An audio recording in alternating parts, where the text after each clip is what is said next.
Hey, Steve McCondichie here with Grit, Lits, Hits, and Bits from Southern Fried Karma. I'm Steve McCondichie, the publisher for Southern Fried Karma.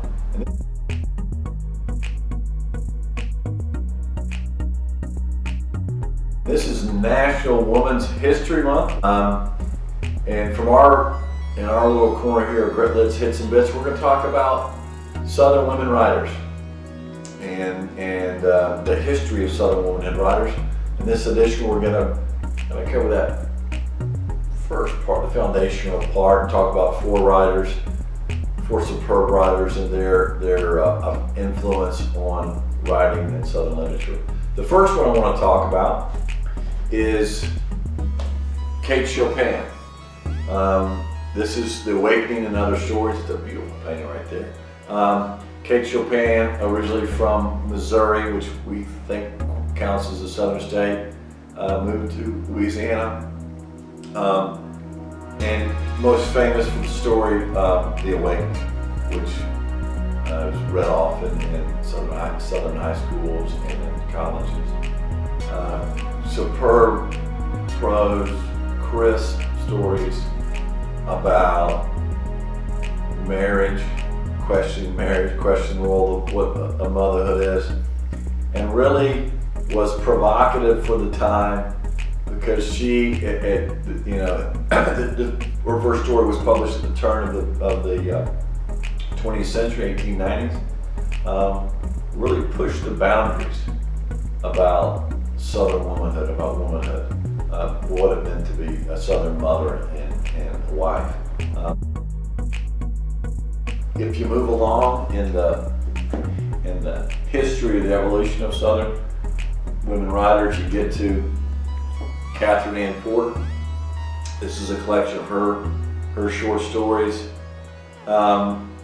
Similar themes to what Kate Chopin wrote about, but her short stories reached a whole new level, more for the prose. And from my perspective, I was introduced to Southern literature and Southern writing through Catherine Ann Porter, through her stories, because of the graceful simplicity of her writing. And in her short stories, they're magical gems in how she crafts them, and really superb, internationally studied. This book was a National Book Award winner and a Pulitzer Prize winner.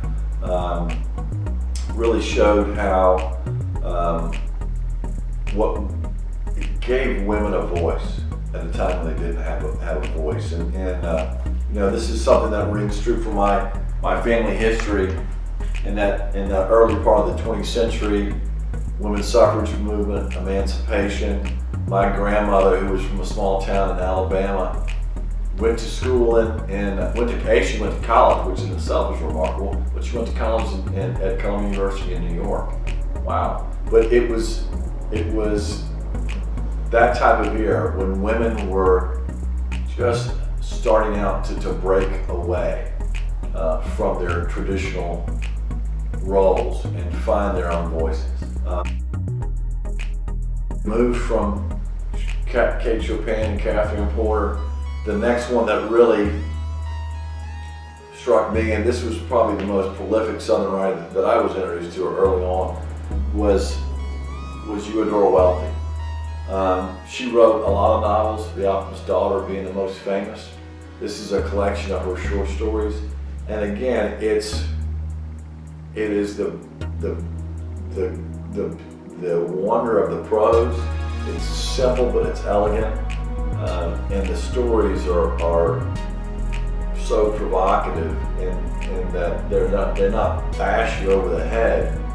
It is just it pushes your consciousness and your awareness to look at the world in a different perspective. These three writers were very similar in the issues they talked about. Women's role in the family, and how it was evolving.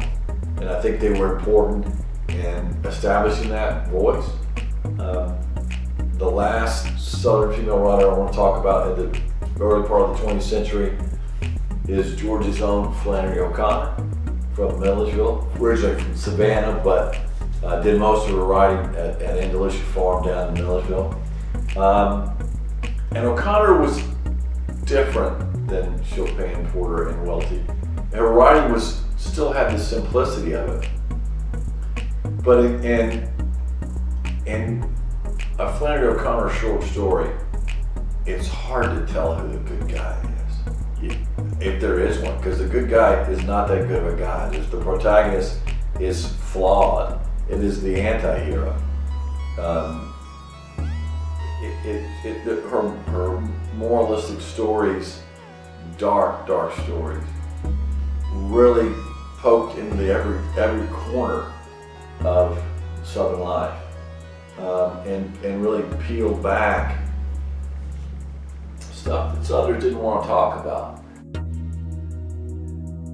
This being March being Women's History Month, I thought this would be a good place to kind of talk about first the foundation of what I see as a foundation of Southern literature, which really was built around women writers, which I think is a proud accomplishment of Southern literature. For Grit Lit, it is based upon women's short stories and novels. In our next edition of Grit Lit's Hits and Bits, we're going to move from the 50s and 60s, the first half of the 20th century, and we're going to take it all the way up to today, and how we continue to evolve, because there's a lot of great things going on with Southern women writers.